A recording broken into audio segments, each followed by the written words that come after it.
Hello. It's been a while. It's been a while. I can only apologise for that. It has been hectic. It's not like I've been just sat doing nothing, bar one of those weeks because I went on holiday to Palanga. So we are back on the client build. Where are we? We have, this is a little bit of a recoup for me. We have the neck, which has come off the CNC. That will be part 3 of shaping it, sanding it, fretting it ready for spray. And then if I turn this camera around, we've got the bog oak ready to go. And then underneath all this stuff, I have the ash ready to go. I've been doing a lot of glue prep. This holder here is for a kind of not like a super secret project, but the holder's for something for a band that I won't announce just yet. It's in cooperation with another chap who works very closely with this band, and now he is creating his own guitars, and we're kind of working together on that, so which hopefully will be announced soon. Then I can sort of do some content about it. But until then, super secret project with a big band. Where am I? I have another upcoming guitar show. This one's in Dorset. I don't know what to expect from it. It's down in Weymouth, so we'll see what that is like. But what I want to do for that one is reveal a new guitar. Whereas Jörg's Cup, if I've never actually really mentioned it, so when I did the 8-string Pink Sparkle, it was kind of it was basically for the Jörg's Cup. Number 4, inspiration of an artist, which was Ivy, and obviously the whole point of that was low profile. So I'll put a link down below for people to kind of circle back if you've not seen it. Check out the Jörg's Cup and all the other people submitting content and projects. Going to be hopefully teching for a band at some point. So I've been making some Pelly cases so that I could basically have a workstation, and same with one of my friends who also techs for a band called Palace, who are far more experienced tech than I. Teching and making guitars are two different things. Yeah, making a guitar from scratch in a lovely workshop is one thing, but trying to make a guitar last the whole tour from start to finish without any issues is another thing when you haven't got resources and you've got to kind of like predict. But yeah, another thing. So I've been making some tech boxes for that. But anyway, I have bog oak, the ash, got to make the spoil board, which I've got ample enough of MDFs. Let's get cracking on the spoil board, and then I can talk you through my sort of process of the body, because it's an inlaid cap.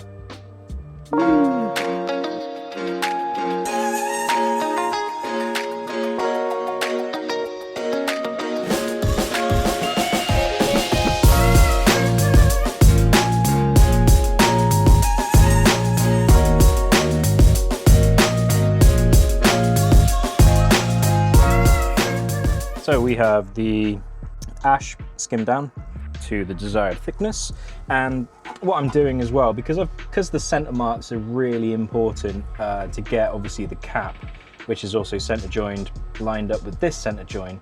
I've just basically cross cut it here so then I can get a really nice definitive glue line, so to speak. Although what I have noticed, it's a lot harder to see on the bog oak. So I've just skimmed this, the underside, which is going to be the mating surface inside of the ash.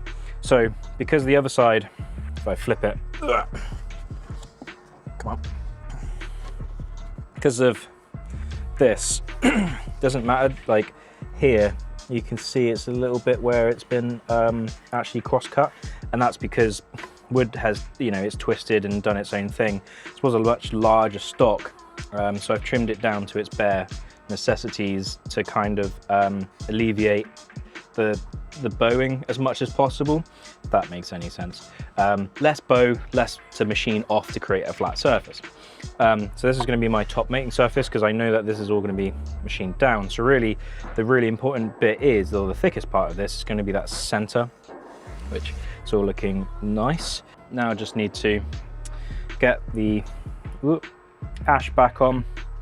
Yeah, it's a bit of a weird process. So for stage 1, I actually align the stock from the outside, because on the inside for my flip, when I go back to originally stage 1, that's actually inside the neck and the bridge pocket as well.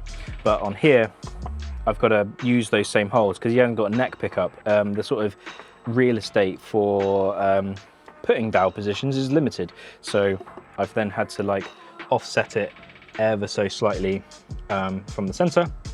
So yeah, so fingers crossed this all goes nice and smooth. And obviously I've got my center lines, so that is dead center of the stock. So I've got to align my glue joint, which you can see on this edge. It's as you can see, it's difficult, so I need to use some light to hopefully help me along those ways. Yeah.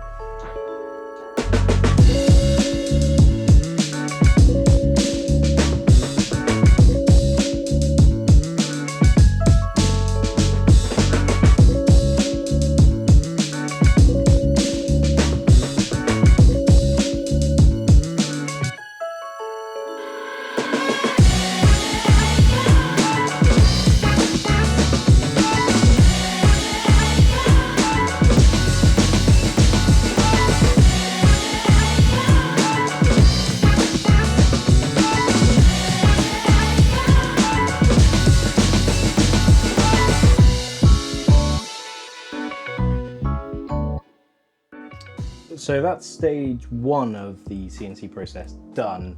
Not sure if you can tell, but it is really hot in here. Yeah, off the machine.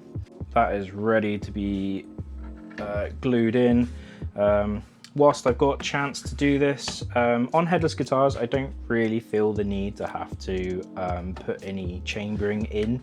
I find if you do use too lighter, like a swamp ash, which doesn't really exist anymore, but if I use more European ash, a bit more, just something more readily available, a bit more sturdier, a bit more environmentally conscious because it's easier to access in the UK. But anyway, I find that if you go too light, the guitar then doesn't feel high quality, and it's not about being too heavy, it's just about finding the right balance. And I found that this sort of stuff works well, so I don't really need to do any weight relieving into this. I'd probably say that, especially with, you know, that's quite a cool bit of oak. One thing as well that I've noticed is you don't want to go too tight, so obviously air becomes a bit of a problem. And these holes here, you want to be able to actually allow the glue through. Especially when you go to put this in, that air's got to escape. And if you were to block this off where these dowels used to be, then it causes a sort of a, what do you call it? It traps that, and then you can't get the pressure down to where you can't apply the pressure down for actually gluing, and it compresses and then basically prevents any proper bonding. But this is literally ready to go in. Doesn't want to drop in, just wants to be tapped in, which is what I want. You want a nice tight fit, not too tight. And people ask me about tolerances and offsets, and to be honest, I always start at 0.2 of a mil, and then I go from there. And obviously the freshness of that cutter is going to make a difference, because a fresh blade will be hopefully truly 6 mil, so you could probably get away with a tighter tolerance. Obviously, the longer that tool has been used for, then that edge will go, and we're talking microns, but when we're talking inlays, the microns do make a difference. So I start at 0.2 of a mil, and then I will put it back on the machine if I need to then like just reset that offset. So it is a bit of trial and error every time. And I don't want to tap this in too far before I can't actually get it out. So let's go get the glue and let's whack it in.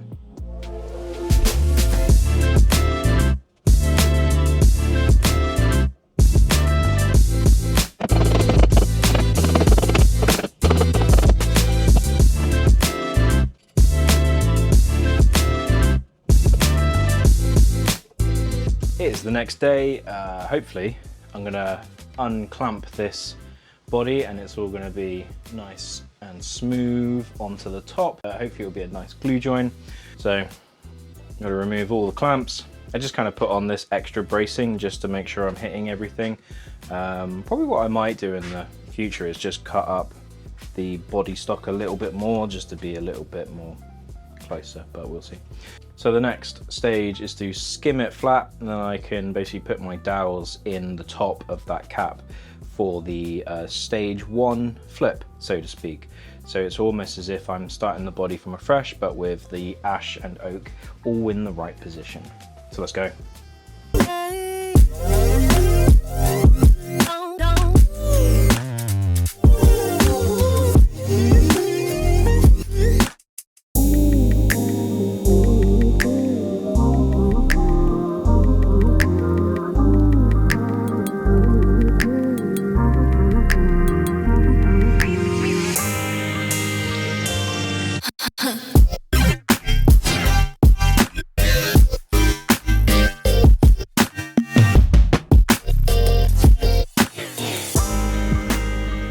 We have the stage 1 all done, and what's quite nice is that the offset, obviously everything's lining up as it should. The inlay is looking really nice. My center joints of the oak is lining up with the center joint of the ash, so that's obviously a very good sign, because there's lots of flipping, and you know, I've done this a few times and I kind of learned the best sort of process. It can always go wrong though. Now it's just the case of machining this top surface, adding in the neck pocket. And this client is having a single humbucker with a split coil volume. I like this build because it's simplicity and it's how I like to do mine. Oh man, oh.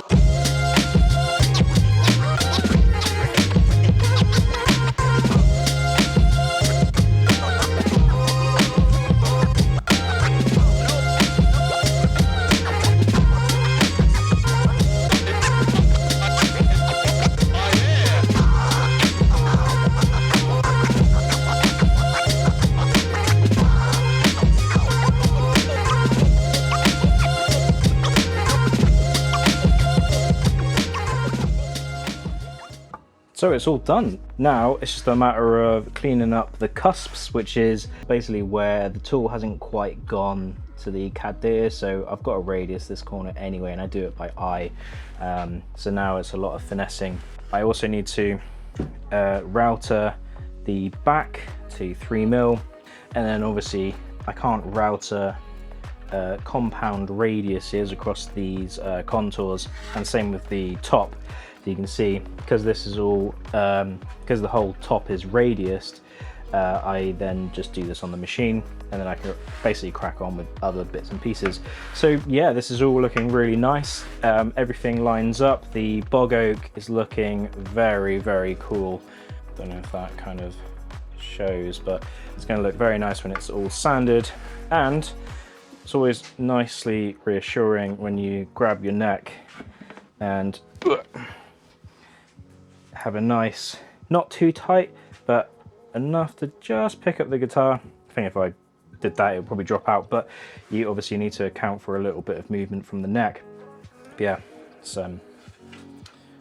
looking very nice. And the customer has chosen some very, very gnarly woods. So this is going to be complemented with matte black humbucker covered matte black humbucker, black Riviera bridge, obviously black controls, and then we're going for chrome pinwheel and a chrome headpiece, which I hope should be arriving tomorrow, but that'll be part 4 for assembly. So yeah, next video will be lots of sanding. I've got to drill obviously all the positions for everything. Now they go there, unless it's a special request. But yeah, I need to drill the barrel jack hole, bridge. Don't need to drill the pickup because it's there, but I do need to drill in the mounts for it, and obviously all the little strap pins and things like that. And I still need to drill the hole for where the pinwheel has access through. So yeah, off the CNC, and then it's all sorts of hand processes. So as you can probably tell, it's pretty warm. It gets very hot. Obviously ambient temperature outside is pretty warm, so it's just building upon that. Oh, One thing I forgot to mention, my hats, my pink trucker cap, the yard guitars across the front, they will be going online in limited small quantities because I'm doing it because I'm not bulk buying in the hundreds. I'm using a local supplier in Bristol, and basically I'm not going to order hundreds because it's just not the game. Normally, the way to get one of these hats was to order an instrument, but I've had such a positive sort of reply to an Instagram story. People do want them. So I'm going to release for sale 5 of them, and then that money will go towards the next batch, of which I'll do a poll, because not everyone likes pink. I like a bit of color, but not everyone's gonna like that themselves. So I'll do a poll, and then we'll see what the next 10 can be produced as. I'm using a particular brand of hat, trucker cap, because it was the only one that came in the pink, but they do a whole variety of different colors and combinations. So yeah, if you want to buy a hat, head down to the link below and check out there. Until next time, thank you for watching and goodbye.